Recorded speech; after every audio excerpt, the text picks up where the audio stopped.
What's up, everybody? Welcome back to the Blue River Bow Hunting Podcast, episode 116. Dylan, what's going on, dude? Man, is it deer season yet?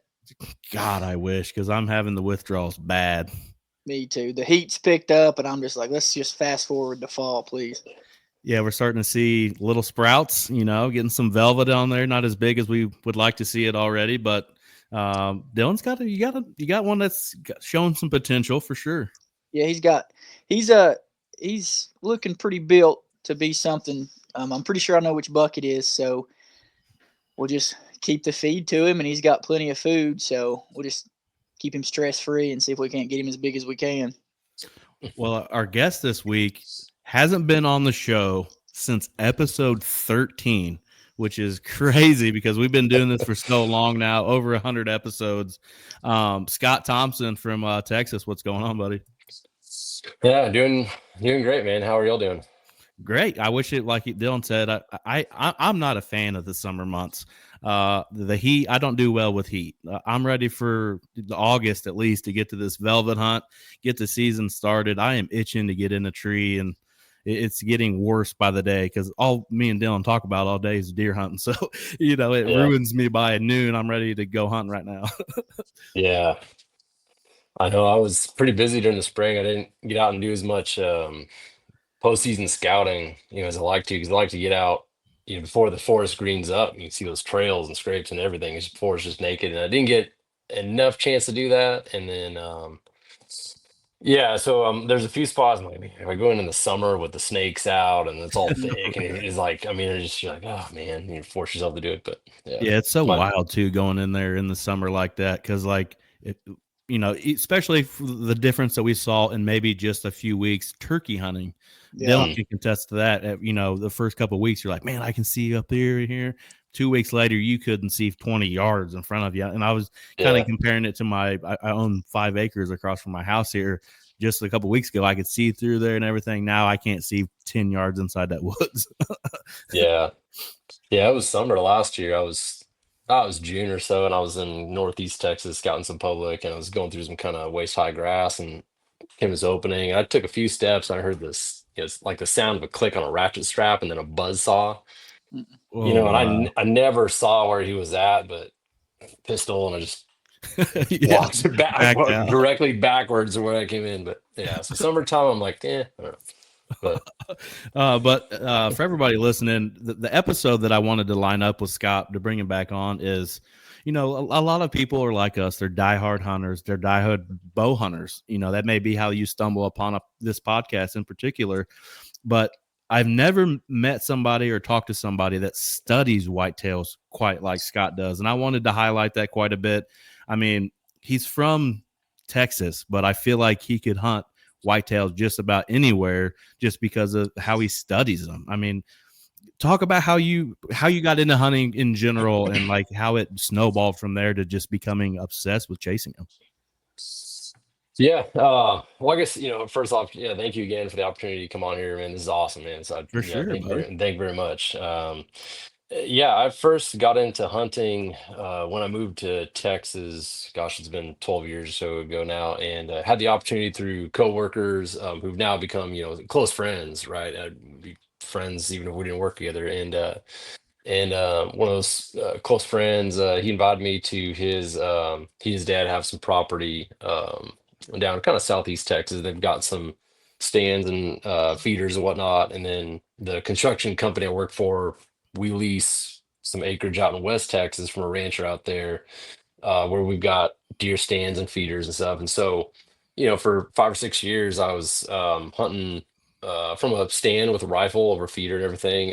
Took some deer that way. I was having fun. I mean, I look forward to it. But then it was probably summer 2020. Probably like a lot of people, I heard Cam Haines on Joe Rogan, and the way he talked about exploring the forest and with a bow, and it's something that never crossed my mind before. But it was like this huge light bulb moment to where it was like, wow, this bow is like a key that unlocks that door to go explore the wilderness.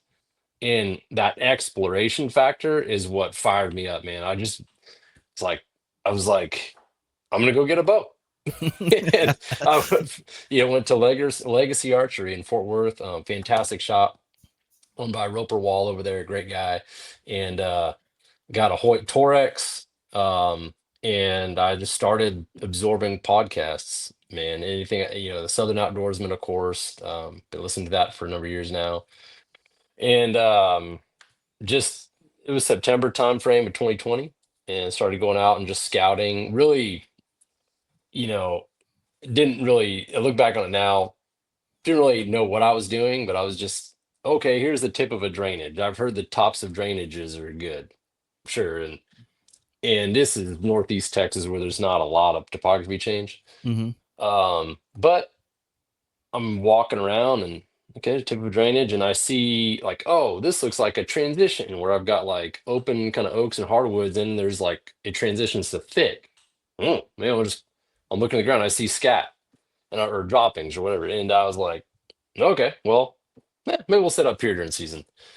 And yeah, I sat that spot a handful of times, and it was December 10th of 2020. I was up in the tree and chasing activity in early December, and young 8 point little guy up on the wall over there was chasing the doe, and I grunted. He stopped and he listened to me. I'm like, you're kind of starting to shake, right? Because it's my first season, Right. and I'm like, this thing works. What the? Like what?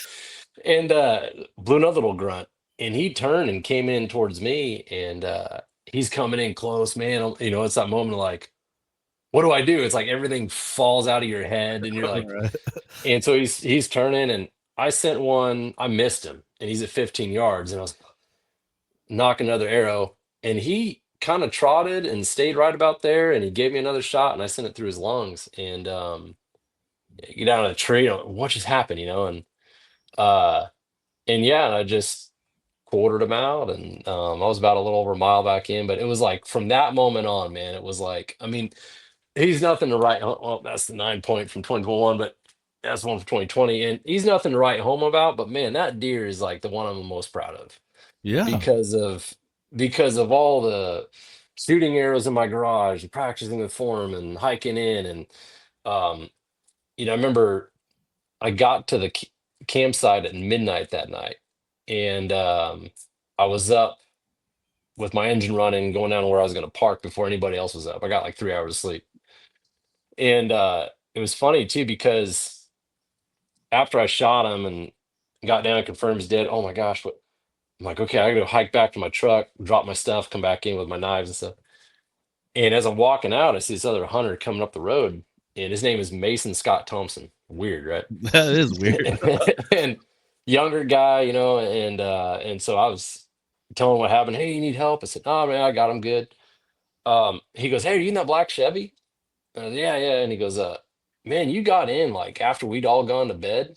And he goes, and you were up before any of us got up, and it just was like, I was kind of like, I was just, dude, I was sucked in. I was like, the bug bit me, Oh man, yeah. and I was just fired up. And so, anyways, like I said, all that stuff that goes into it, smallest deer ever shot, but the one I'm most proud of. So I that's kind of mean, how I got into bow hunting. yeah, I mean, like, even if that's kind of like we were talking before this, like people shaming deer and all that sort of stuff, but like that means so much to you because you were new to it. You didn't, I mean, you probably deep dived before you actually went out there, but you were just like, I'm buying a bow, I'm going hunting, let's do it. And then, it came together for you, and you're probably still hunting the top of drainage ditches, aren't you? Yeah, yeah. Right. On some sign and some trails around there, yeah. Yeah, I feel like that first one is always the hardest one. And then once you get that first one, you kind of just breathe. You get so caught up in it, but then I don't know, it's just like you get consumed with it and you just can't stop. But there's not that pressure of can I get it done, because obviously you have. It just magnifies that want to be out there. Yeah. Yeah, yeah, well said. the Absolutely. the I feel like where people, obviously, like you said, you missed the first time. First time I ever drew back on a deer, I think it was a doe. I know it was a doe, actually. I sent like 4 arrows over this deer's back, and I couldn't figure out why. I'm like, I'm putting it right on her. What's going on? And we get back to the truck. I think I may have told this story before, and I'm like, told my dad. He's like, what happened? I was like, oh, I missed her 4 times. He's like, 4 times? I'm like, yeah, I'm putting it right on her. He's like, you can't put it right on her. I'm like, why is that? He's like, because you're 20 foot up in a tree. I'm like, what's that got to do with anything? He's like, you got to compensate for your angle or you're going to shoot right over top of her. I'm like, now you tell me this. What the heck, And then I finally figured it out. And I think, I can't remember. One of my buddies had like a ladder stand in his yard, and we would just climb up in that ladder and just shoot my whole quiver, on a 3D target. And then I finally figured it out. Like, well, the higher I get, the more I got to do this. So, and then, like, you get the jitters and the shakes, and like you said, it just all went out the window. Everything you had even thought about, and I think that still happens to people that have done it for 20 years. Filming whitetails, which that's a whole another conversation. When I catch myself sometimes, just like my mind just goes blank for a second because I'm trying to do that what you were just talking about. And move a camera, turn the GoPro on. I'm trying to do too much, right? But once you get to a certain point, you can handle a little bit. I've been in enough situations where I've shot deer with the camera, and I didn't even get the shot on film because I got to a certain point. And I'm like, nope, I'm shooting this deer. I don't care about that. Which I'm trying to get better at. Sometimes I do the same thing turkey hunting. Like a turkey's coming in, I feel like he's gonna bust me or something. I'm just like, screw that camera, pow, which happens. But something we were talking about off camera, and I think some people may take the term maybe like in a threatening way, or like I'm trying to make fun of them or something like that. But it's not really like that. But you didn't get into it until later on in life, so you're considered like maybe like an adult onset hunter, which Dylan brings up a good point on this. Like, I think people that get into it a little bit later in life focus more on the details, which we know you do now, obviously, because we've talked to you a bunch. But like a 13-year-old isn't really going to pick up on those details compared to somebody that's 25, 30 years old. Yeah. It's funny. Like, no, I mean, late onset hunter. I mean, like, yeah, guilty as charged, man. Like, I turned 40 last August. So, when I got into bow hunting, it was 5 years ago. I was like 35, about to be 36. And, it's funny. Like, I remember because out of high school, I went to junior college for 2.5 years or so. And then, I remember right before I transferred to the state school for my bachelor's degree. It's funny, there was some class I was at in junior college, and there was this like older gal. I say older, just like hell, she's probably 5 years older now than I am. But like, yeah, but probably 4, and she was up at the front of the class, man, and she was so like just, man, she was, and just taking notes, and it was just like not to everything the teacher said. She was so like now, yeah, I mean. But now it's like as I get older, I'm like, I kind of get it. Like who Right. knows what else she had like done in her life or everything. And then now it's like, yeah, when you're older, it's like something, I don't know, man. You just want to absorb and learn and study more. And And you take it there's a more lot more serious. at stake. You're sacrificing your time. You're taking time away from it. So you really want to make it count. You don't want to go out and come home and feel like you've wasted a day off of work because you went out yeah, and you're just trotting around the woods. When you're a kid, you're just like out there. I personally in the past 5 years, I wouldn't even say 5. I would say in the past 4 years, I have learned more than I have collectively since probably 13 all the way up until 27, 28. I'm 30, 32 mhm, because I feel like things stick with you.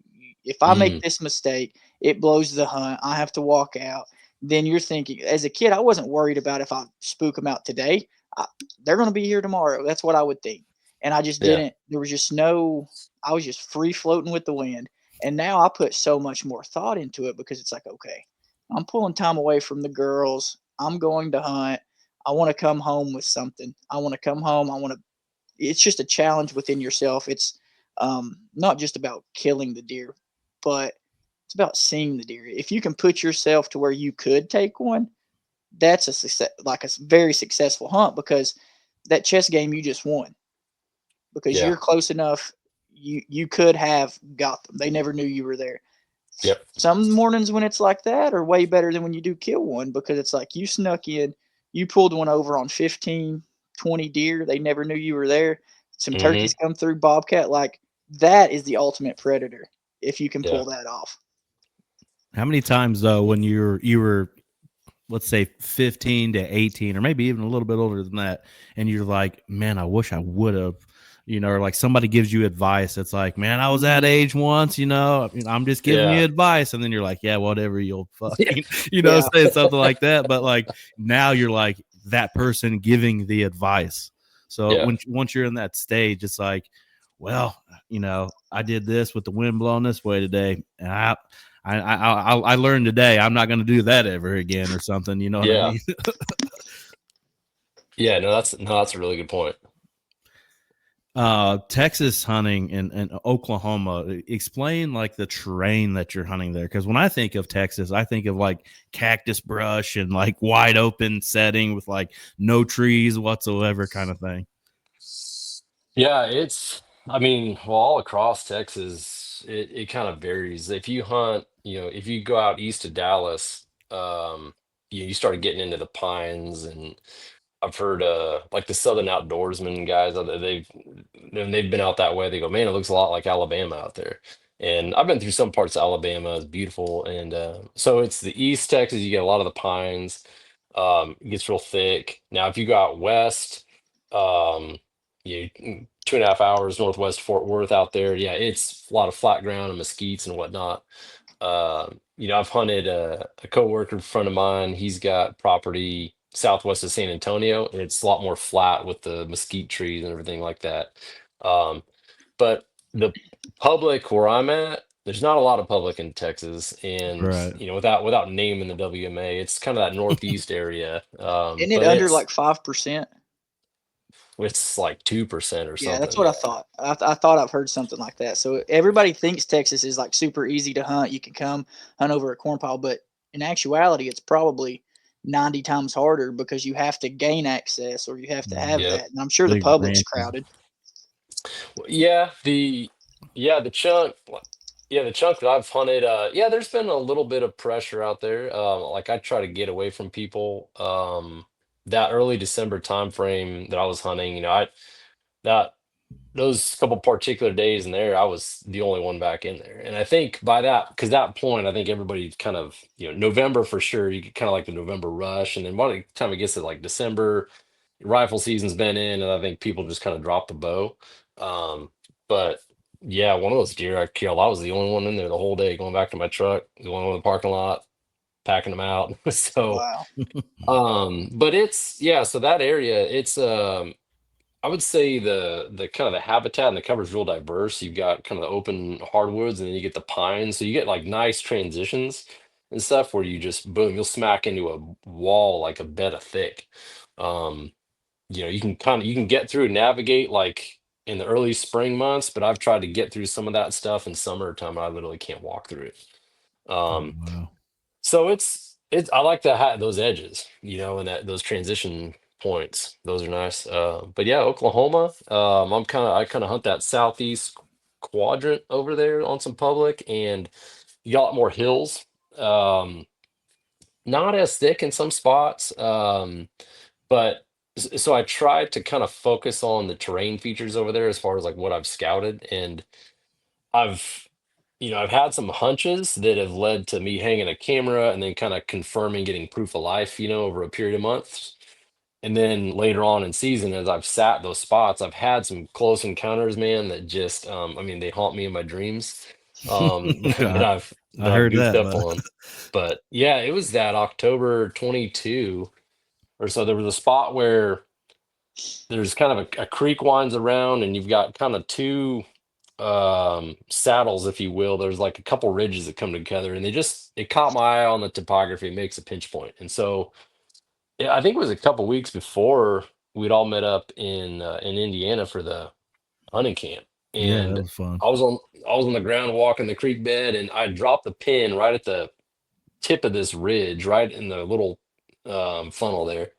I was 30 yards from it, and I heard something crash on out of there, just, and I was like, oh, okay, like, you get the feeling like I'm on to something probably. And I hung a camera there for 6 months the following year. Man, I had bucks and velvet coming through that creek bed and everything. And over the next couple of years, I hunted that spot, and it was November 23, man. I was on the ground. I'd take my tethered platform, and bucklet a couple feet off the ground, and had, leaf suit all came up. I'm just sitting against a tree, and I had kind of like you were saying, Dylan, like when the deer walked by you and they never knew you were there. I had like a 5 pack of does just kind of cruise through. And at 15 yards, then I'm just kind of looking at an angle, not direct eyes to them, not blinking, but just out of my peripheral. And they just moseyed on by. And you had kind of the older, maybe matriarch doe looking at you, like just Something's dipping and up. looking like, come on, Yeah, like try me, mother, the you head know, the head bob. Whoop the head whoop. bob. And, but they moseyed on out of there, and, and never knew I was there. And I can't remember if it was later that morning. I was grunting. I had a little young 6 point come through, and then these the deer is just such an amazing creature, man. I was sitting there against the tree, and blew some grunts, put my tube back on my chest pack, and I'm scanning real slow to my left. And as I'm slowly scanning back to my right, I mean, 12, 15 yards, like it just materialized, was a hoss just standing there, and kind of looking my direction, just scan. But like it was like he was looking past me. Like the tree was fairly wide, so I was trying not to like stick my elbows out and everything. And I was just like, what was amazing is the direction he came from. He came through dry, crunchy oak leaves. He came through a rock creek bed. He came down a hillside with a lot of oak leaves. I never heard a sound. It Wow. was like he just materialized, and it was just amazing how.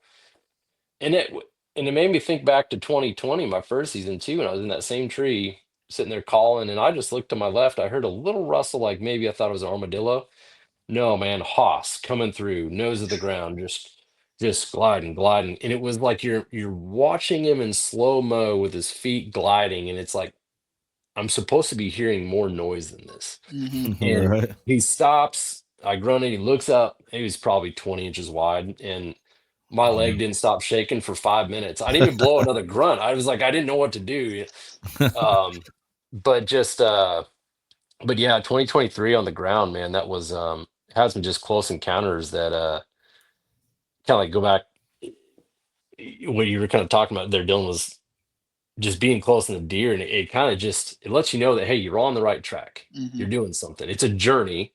Don't everybody has this microwave mentality, but hey, you're getting there. Just keep going. What led you into being more on the ground?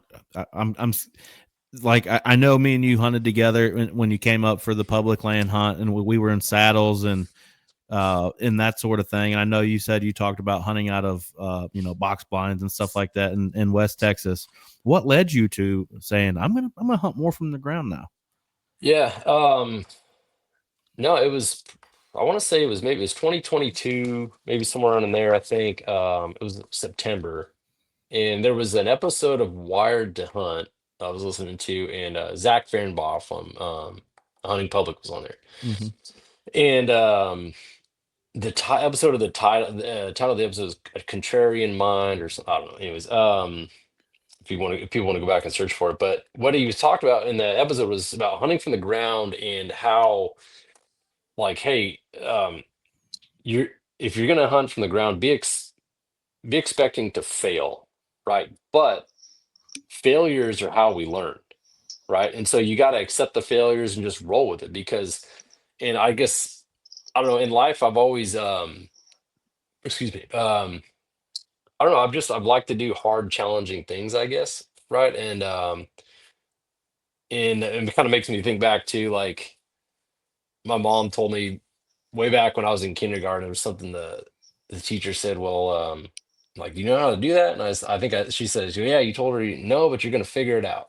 And so it's like, if something, man, I want to figure that out. I want to do that. I want to challenge myself. And when I heard Zach say that, I said, man, I don't care if I'm going to fail. Like, if I'm going to learn, like, that's what I'm going to do, man. I'm going to try this hunting from the ground thing.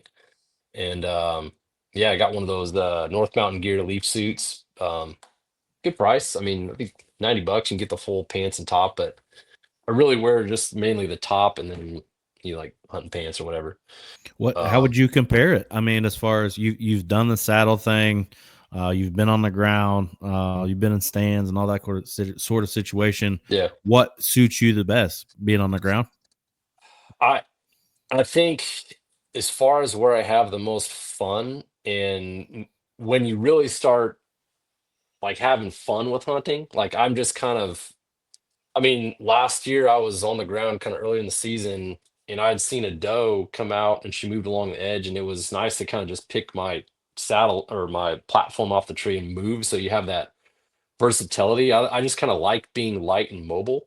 And I think just the encounters on the ground. I mean, I've eaten tags 3 years now trying to figure these public spots out, but it's like, man, I would drive home after some of those trips and where I had an encounter where, I mean, that first hoss, it was 15 yards, like I said, you just materialized. I started to draw back, and I think my thumb hit my thumb button on my release, and my arrow just went doink and Oh in the man. leaves, and it spooked him. I watched him trot off, but just even after things like that, man, and there was a few other close encounters too where it was just so cool. The experience of seeing that deer at 15 yards and he's moving and you're seeing the fibers in his muscles strike and move, and I was fired up driving home still, man. I was like, I ate my tag. I'm like, yeah, I'd like to have a truck. I'd like to have a buck in the bed of my truck, but I just had so much fun hunting from the ground. And yeah, I don't know. It's kind of simple as that, I guess.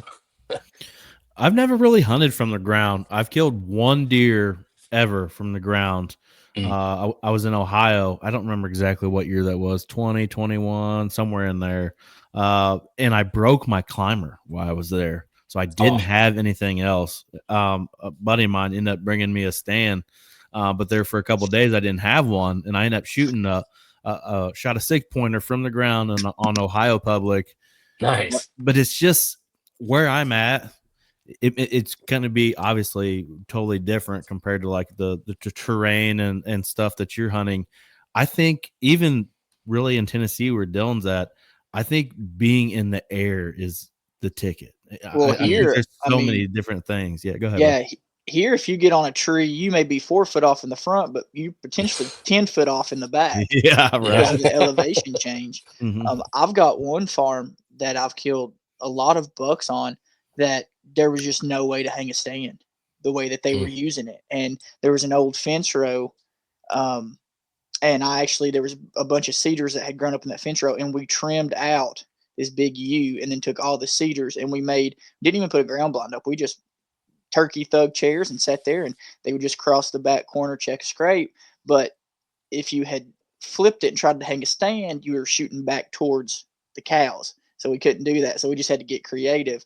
But once I figured out that 20, 25 foot mark in a tree, it's just been history for me. I'm climbing as high as I can. Yeah. And then I start coming down. I'm like, God, I shouldn't have come this high, because I'm like, a little bit coming down.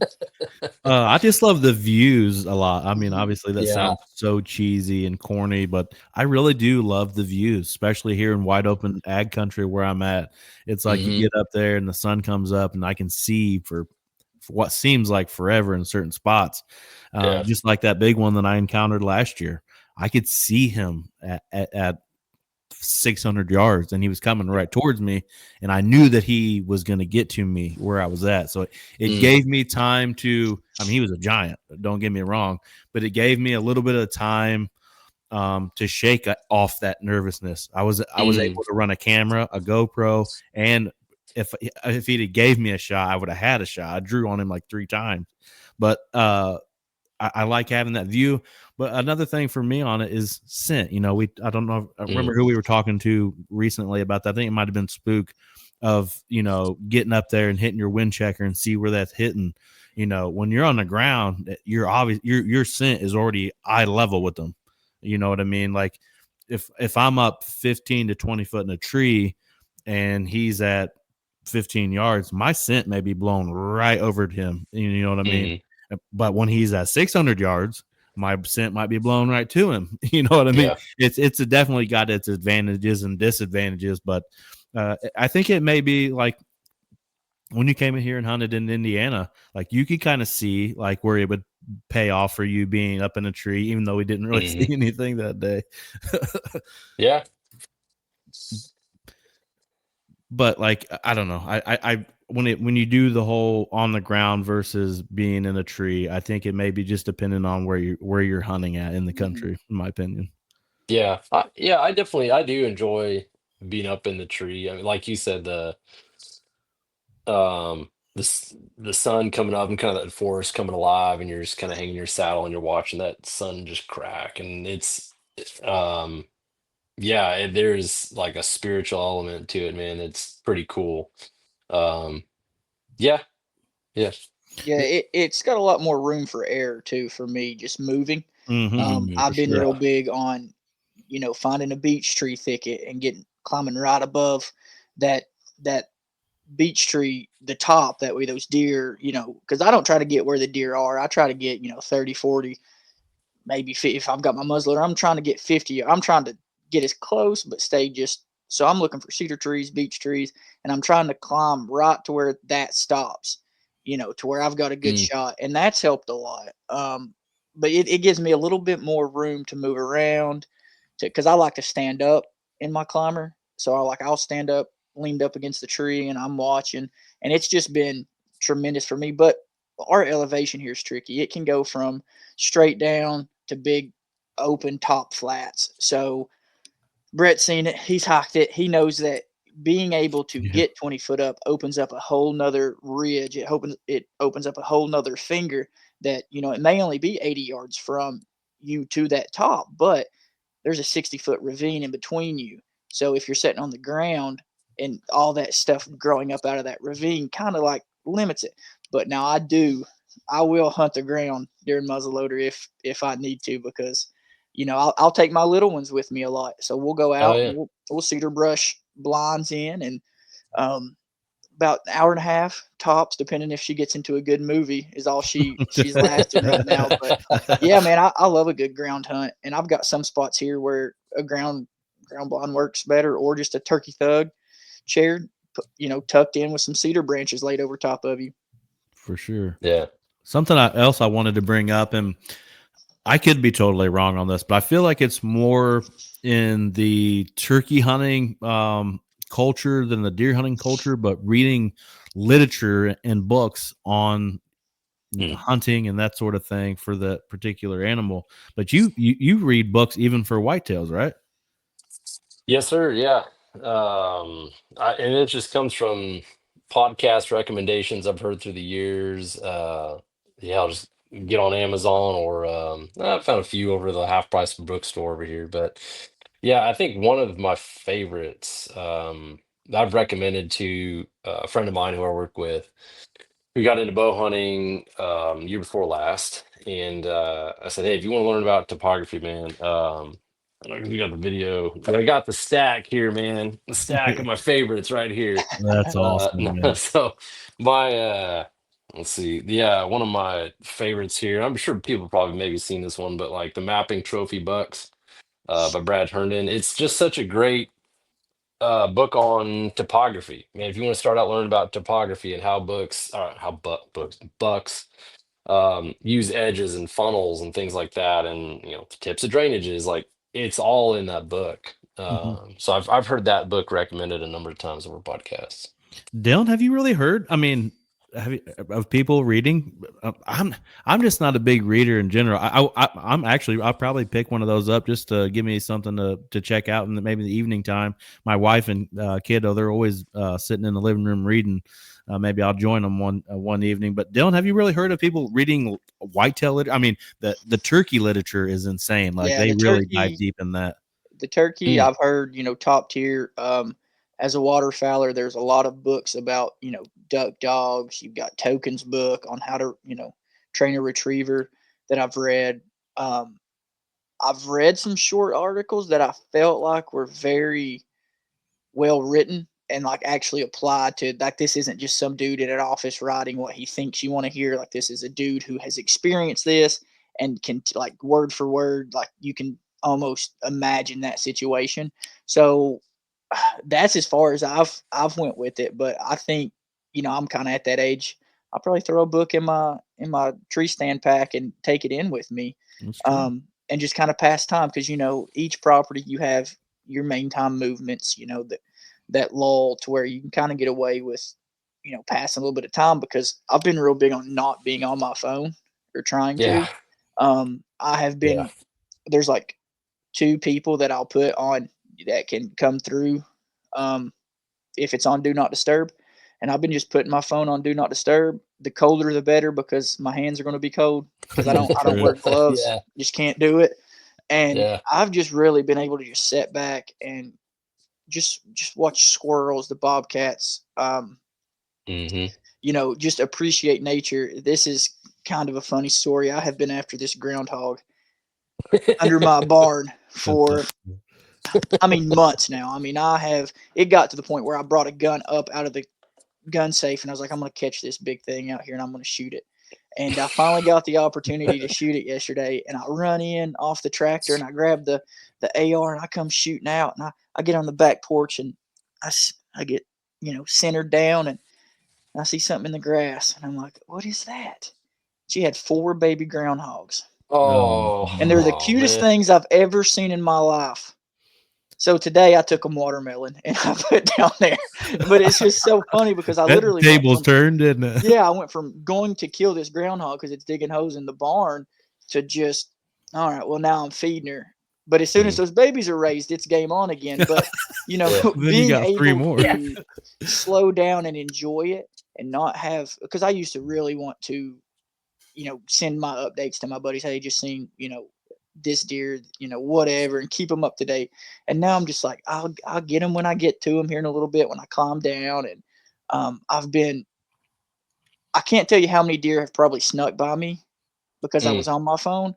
Because this Yeah. past year I was seeing so many deer, and I don't correlate that to numbers being up, whatever. I correlate it to me paying attention, because there's a lot of deer, like you said, it can be dry, leaves ankle deep, and they're going to skirt by you at 60, 70 yards, and you're never going to Yeah. hear them, but that squirrel's sure going to raise hell when he comes by you. The kind of situation where you just look up and there's one at like 30 yards and you're like, where did it even come Like they from? spawned right there. Yeah. Man.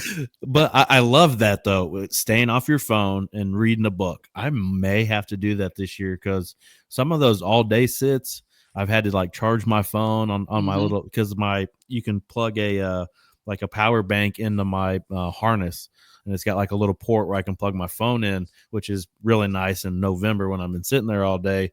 But I kind of like that. I think I'll try that this year. Get me a book and stick it in my backpack and try that out, because this deer back here, 2023, I believe it was, almost got past me because I was on my phone. Hmm. And I'll Oh, admit it. I know. Nose in my phone. It was 11 o'clock.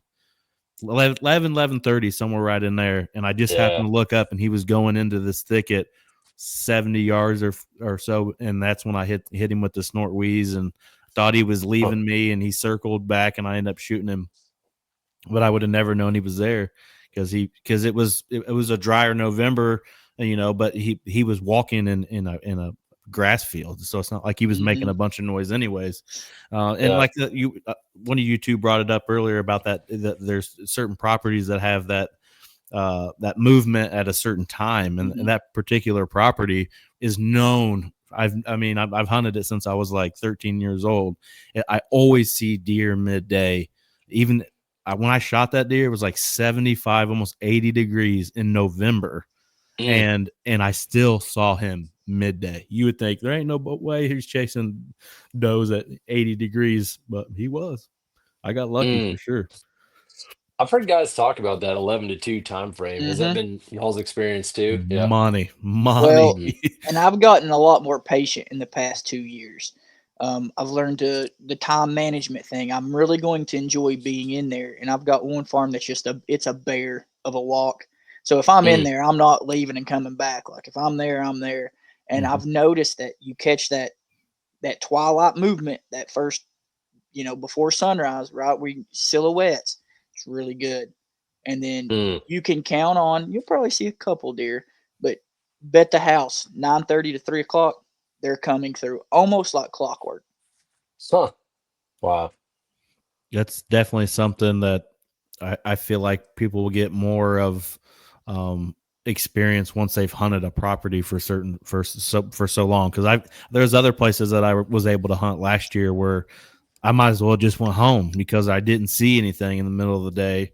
Which Hmm. I'd be texting somebody like, I'm hunkered down today. I'm gonna see one at noon. And then didn't see anything until that late window when you know that they're moving. But um, talk about becoming a better archer and Mm. going down the rabbit hole of archery as a whole. Yeah. Man, yeah, there's a lot to unpack there, but I'll kind of hit the high notes. The Yeah, I mean it really started so I was down in like I said, southwest of San Antonio. A friend of mine that I work with, they got some property down there and stands and whatnot, and it was rifle season. But I took my bow, and I mean I haven't hunted with my rifle since 2019, and I just like I said, just ate up with bow hunting, man. I mean I'm this book on one of Bobby Worthington's books right there. I'm reading through it right now, and like it's May, man. I started that thing in March, like it's so I'm just ate up with deer hunting all year long, But um. So I took my bow down there, and he had a spot where there's a stand, but there's no feeder. Like they kind of just take the tractor around and then just sprinkle corn around the tree or whatever, and then just peel out of there. And so they dropped me off in the dark, and I was on the ground and kind of tucked up against a mesquite tree. And within 10 minutes of them leaving, man, it's in the dark, but I'm hearing bucks in front of me push does through the grass. I'm hearing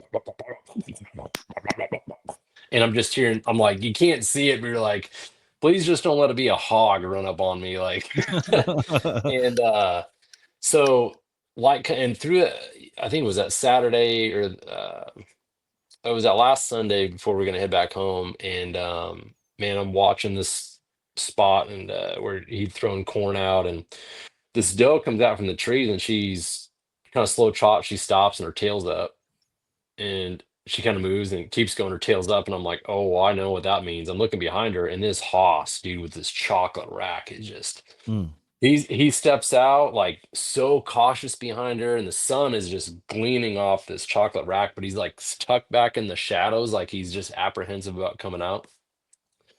And he kind of merged on out, man. I had a broadside at like 32, and I just like I had a wrist release with the trigger, and I sent it over his back, and I think I clipped maybe the top of his above his spine or something, because he trotted off. Everybody scattered out of there. I'm like, golly, man. And so he's gone. And about 20 minutes later, I get up and I'm going over there. I see blood. I'm tracking blood for a little ways, and it just kind of peters out.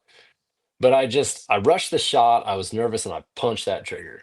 And man, I'm a huge fan of like John Dudley and Knock On Archery and stuff, and what he does to just provide free education to people through his channel and the School of Knock and all that stuff. Man, if you listen to him, is just, and I've met him a few times at the Total Archery Challenge in Oklahoma and stuff, and he's just so passionate about teaching people. And so I was like, man, I'm not gonna rush the shot. I was like, I told myself, I felt like myself, I was not taking archery as seriously as I should. And the other thing too, I realized like I'd never taken a shot like that from the ground from my knees. What the hell was I doing? And I just was like, man, you idiot. Like you've never practiced like that. And so I just told myself, I was like, man, I got to take archery more seriously. And so I went back to like Knock On Podcast 1 from 2014 and just started plowing through it for like 3 or 4 months. And I got I started shooting a handheld and learning that back tension to where I'm not punching off on a trigger, but whether you're using a true tension or a thumb button, you're contracting that shoulder blade and slowly squeezing off and letting that pin just float on the target, trusting the float.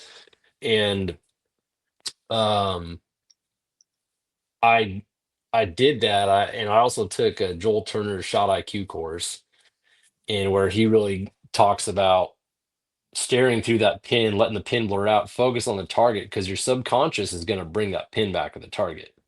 Like, the point he made was a lot of people try to aim and get that freaking pin on that target, man, and you're never going to. It's always going to be wiggling, and that's how you develop target panic. And so that spring, I just implemented a lot of those practices, and then that 2023 TAC in Oklahoma through back tension and letting that pin float, man. I ran the Sitka course. It was a 25 target course on one arrow. And Wow. Dang. now my arrow was not in the rings on everyone. I put one in the armpit of a little polar bear. So I got lucky on one at like 55, but that through just and it was hard, man, because that was so easy to slap that trigger. And it was uncomfortable for like 4 weeks. I had to rewire my brain, but it just I always tell people that changed my archery life, learning how to do that and slow down and actually take a controlled shot. Yeah, Yeah, I think. Go I ahead, feel buddy. like Sorry. I feel like everybody, whether you're hunting with a gun, whether you're hunting with a muzzleloader, whatever it may be, you need to take it that serious because we owe it to the animal to make sure that we're Yes, on top of our game. well Um, said. you don't want to go out and wound, and then if you go out and wound one, I hate to say it, but it's more than likely going to get eaten alive by Yeah, coyotes or We've something seen like that that. before, haven't we? So, yeah, so I take it very serious. I want it to be as quick, painless, um, and that's you're through your courses, through your studies, through everything you're doing. You're making sure that deer's, if it is quartered, you're compensating. You've been through it. You're just rocking and rolling. But that's time put in, not just mentally, but that's muscle memory. That's yep. patterning to targets, shooting different targets. I know some boys who will shoot straight on to the same square target every time, and then they'll go miss a deer that's quartered because they're not moving around. They're shooting from 20 Mm, yards, and that's it. I yeah, mean, yep. hunt like you Shoot said those odd on the yardages. knees. That's something that's beautiful that people just are so quick to literally. I watched a YouTube video and the dude was walking and squeezed off one, and I'm like, that's there's no way to practice for that. Yeah. It's just I love to hear people get into it, not just for their self knowledge, but for the animal that they're chasing. Yeah, and I mean, yeah, Dylan, I couldn't have said it any better. That was well said. And that was also another feeling I had too, was just like, yeah, I owe it to the animal. Hmm. And it was just like, it was a huge gut check where I was just like, what was I thinking? Yeah, And I just was like, all right, got to get better, man. That's it. yeah. So, I've made a bad shot and had to walk up on one like that, and I was like, I'm Mm. never doing this again. It yeah, literally. I replay. Am I going to make a good shot? Because I don't want to go through that again. yep, Yeah, why practice a bunch and then have dreams and aspirations of shooting a giant, and then you get an opportunity to shoot a giant and you blow it like that? Hmm. Like last year when I blew that shot with a muzzleloader on that 140, 150, whatever it was. Um, I couldn't quit thinking about it for like, I mean, mm, a month and a Still, half. yeah. Even after I took one, killed a deer, I was still thinking about that one deer that I missed with a gun that I could have shot with my bow. And I Hmm. was mm, like, man, like this is just eating me alive. Like I couldn't eat. I mean, I could eat because I'm a big boy, but like I couldn't sleep. Like I couldn't get my mind off of it. Like it was just driving me nuts. sure, And just that drives me to do like to do better. Like you're talking about, like, all right, this isn't going to happen to me no more. You know what I mean? Which sometimes stuff happens. You may not see a limb or mhm, something, and you deflect off the limb or something like that, which yeah, anything can happen. There's a million different things that can happen to you in an opportunity like that. But I want to be as most prepared I can for those opportunity, like practicing out of a saddle a bunch in the yard, like in the woods across the street. And me and Adam and my cousins, we like to shoot a lot over here. We'll do like crazy shots. Like there'd be like there's like a little sunflower patch over there, and we shoot like at a 3D target and a block target, and it'd be like you have to put it through the center of that sunflower, and then we'll put like a piece of foil tape on the target. You got to hit the sunflower dead center and then hit that. Like we're just making crazy shots up, but like it helps you like prepare a little bit. Like I don't know how to explain it. Just making it fun, Yeah. but it's not a regular you standing at 20 yards, shooting the same target. You know, you're exploring and getting comfortable with your bow more to make 50-yard shots and stuff like that, you know. Yeah. Like you don't have that actual pressure per se there in the moment because like just relaxing with your friends. But if you do make that shot, you've got that little confidence, Hmm. like that, like, Exactly. yes, I can do that. Yeah. Right. Yeah, that's awesome. Talk about the class that you took, the Bobby Oh, Worthington class. yeah. Man, Bobby Worthington, I'd first heard him on yeah, I know he's been on the Southern Outdoorsman podcast a number of times, and I think it was maybe 3 or 4 years ago, somewhere around there. I want to say they did like a three-part series, or it was like 3 episodes in a row.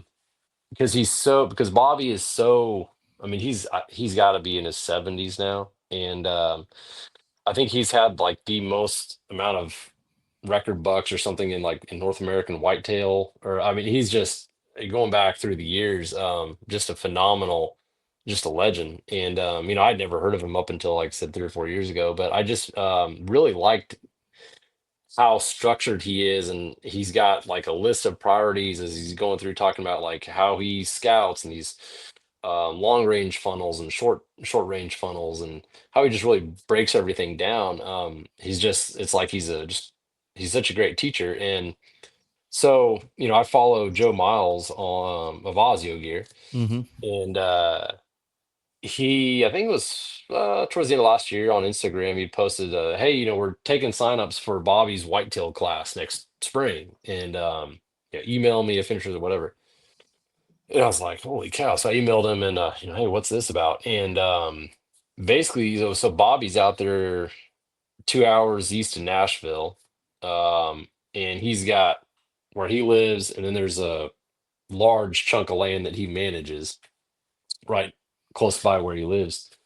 And basically, like, you fly in for 2 days. So the whole class total, like, it's 2 grand, and $2,000. And I don't buy any leases. I hunt public. I'm pretty frugal, I guess, in life, right? And then the other way I looked at it too was like, man, I kind of was like, man, that's a lot of money. Gosh dang. But the other way I looked at it too was like, man, guys like Bobby and these old true woodsmen, man, that have Hmm.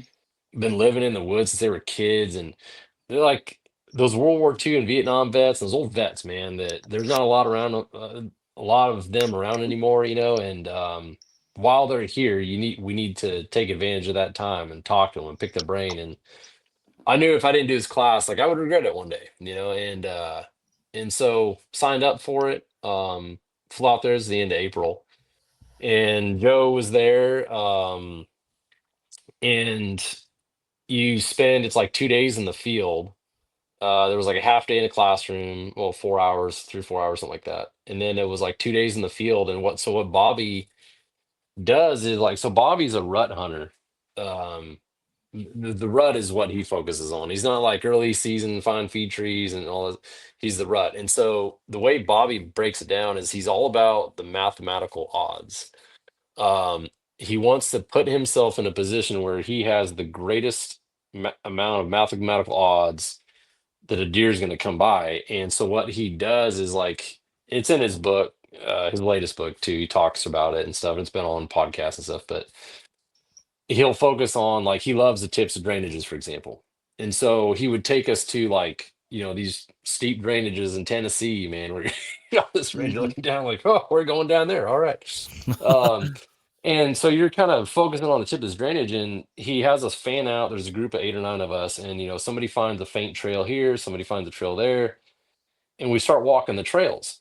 And one person on the trail, another person on the trail, and as you walk, there's a point where you either like intersect on a few of them, or you're coming close together before it kind of fans back out and winds back out. So where those trails come closest together, boom, he's immediately like, Bobby's going, okay.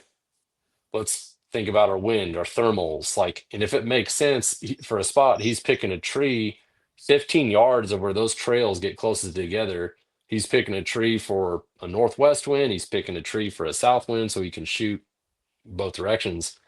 And there's obviously more to it than that, but like that's essentially how he breaks down his spots during the rut, man. And he'll sit, and then he's big on, like, he emphasizes persistence, daylight to dark, don't give up, persist. Like, you've got to put in the time. Hmm. But that's how he's killed a lot of his big deer, and that's his kind of his MO. So, man, it was incredible. I mean, I just, riding in a mule there where I'm sitting in the back, I'm like, Bobby's there. I'm like, somebody pinch me, But just in the stories, like how Bobby grew up in Tennessee and they're just like dirt poor, man. Like he said, when it snowed, we had snow in our bedroom. Like you could see the dirt through the floor of the house, and the car they had, the floorboards rusted out. Like he came from hard times, and just salt to the earth, man. I mean, like the saying goes, like they don't make them like that anymore. I mean, that's Bobby. And just walking through the woods and telling you why he wouldn't pick this tree or why he likes that tree, or he's like, hey, he goes, that's a varmint trail, that's a deer trail. And Hmm. I was like, what? I didn't know again, adult on-site hunter.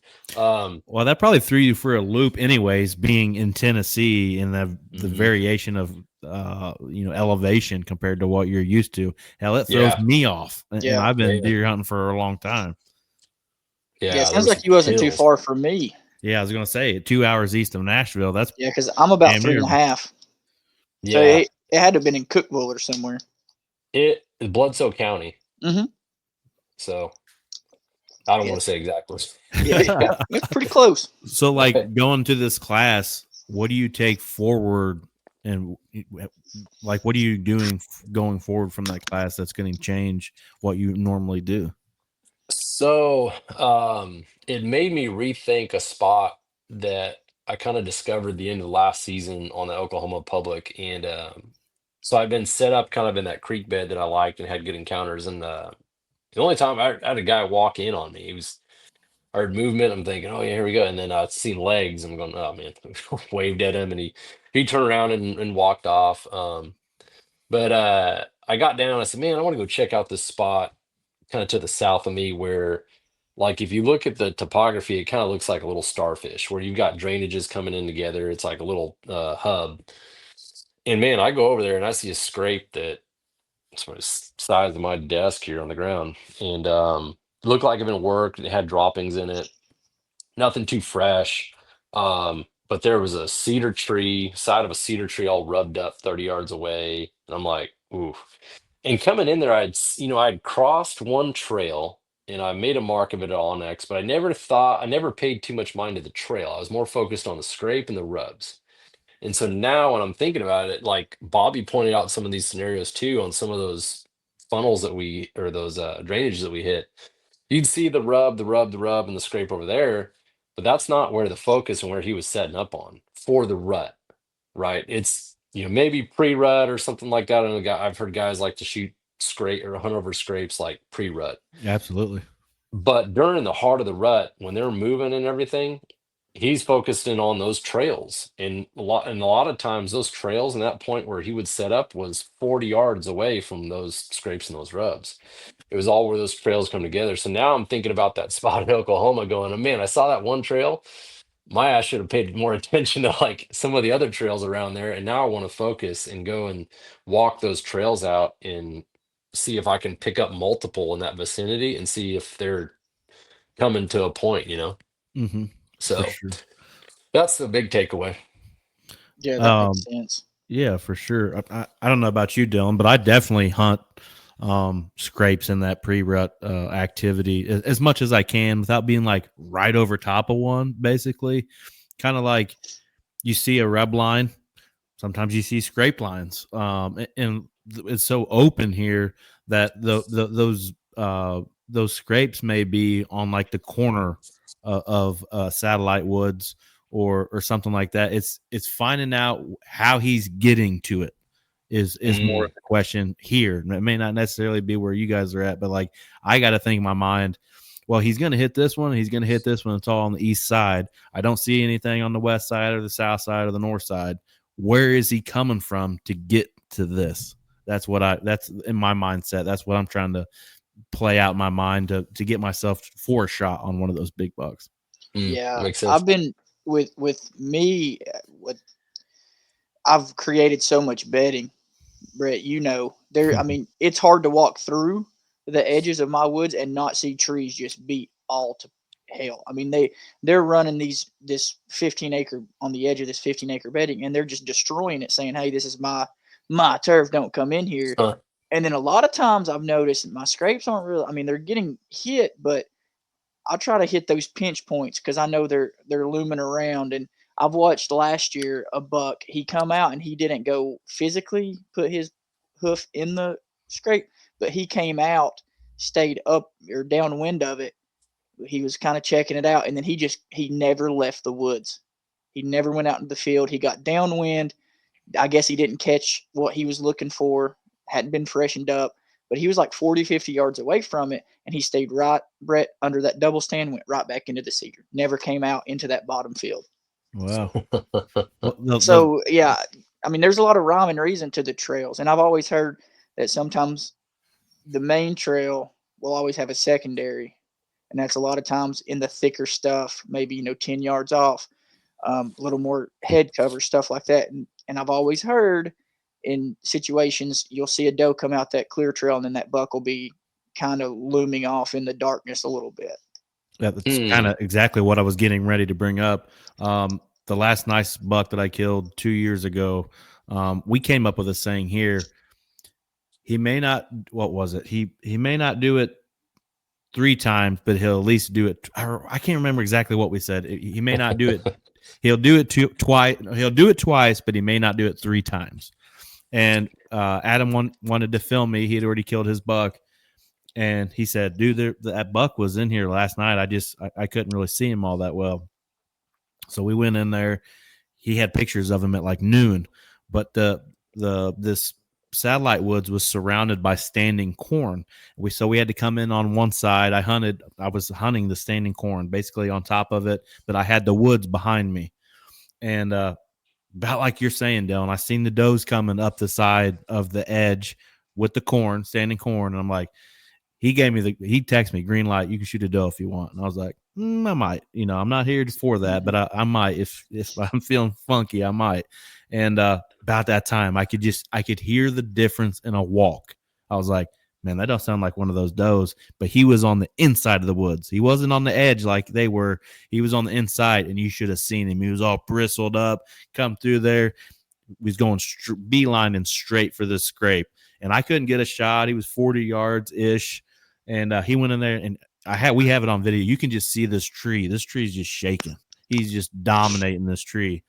Didn't get a shot. Next evening, I said, let's go back in there. Let's do this again. Will he do it 3 times in a row? Well, he did it 3 times in a row. And guess who was at 15 yards waiting on his ass when he got there? It was me. But this time he came in from the north, did the exact same thing, almost dead center. More towards the edge than he was the night before, but almost dead center of this woods, beelining it straight for that scrape. He was going to hit that scrape again. Well, he got to a certain point, and I thought maybe he went into me or something. He turned to go out in the cornfield because the other side had been picked. And I hit him with the snort wheeze. Turned around, came back, destroyed the tree again. Well, I couldn't get the freaking shot off, and he went back out to the field again, and I did it again. Well, this time he had enough. He come in, ears all pinned back, ready to do the thing, hit that tree one more time, and as he went to leave, I was able to get a shot off again on him. But it was like knowing that he wanted to be right there, which, I mean, that's easier said than done, I guess, a little bit, but like knowing exactly that tree that he wanted to hit, or he was using that woods because he maybe felt safer because one side of it was completely surrounded by standing corn in November, which we don't get that hardly ever. But at that time, it may be too wet to get the corn out. I'm not really sure. It was a couple years ago. I don't remember all the outliners of it, but the one side was picked, but the north side and the east side were still standing. So it gave him bedding. Basically, he had to have them does bedded down there in the night before, and then was just roaming with them and then hitting that scrape again. It was wild how he had several different. We found several different scrapes inside towards the edge on the east side of this woods that he was just destroying. I mean, these trees there was nothing left of these trees, man. But we knew that deer was there too. We had pictures of him all summer long too. So we knew he was in the area, but really couldn't pinpoint him and get on him until like the second week in November or something like that. Yeah, that's interesting. Right. YouTube hunting shows, like you get into. I know you sent a picture the other night. You had the house to yourself, kick back, drinking some beer, watching some shows. What kind of shows do you normally watch? Man, I don't know. It kind of depends. Usually just punching a topic and kind of go down a rabbit hole. I mean, I was lucky enough to draw Kansas this year, so That's awesome. yeah. So I didn't get drawn last year, but so I had a point and got drawn this year.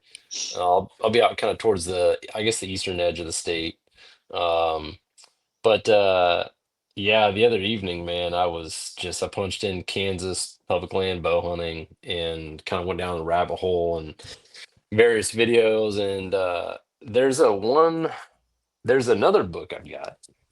Let's see, it's Michael Perry from Alabama. Saw the YouTube viewers. Michael Perry, he's from Alabama. He's been on the Southern Outdoorsman a few times. Met Michael actually at an archery shoot in Mississippi last August.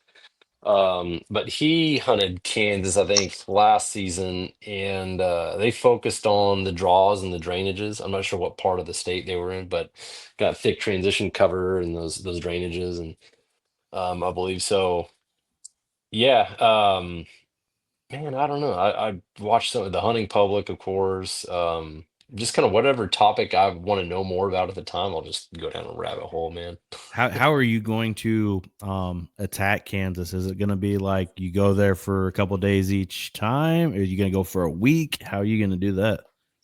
I'm going there with a buddy of mine. So there was a group of four of us that all put in, and two of us were successful.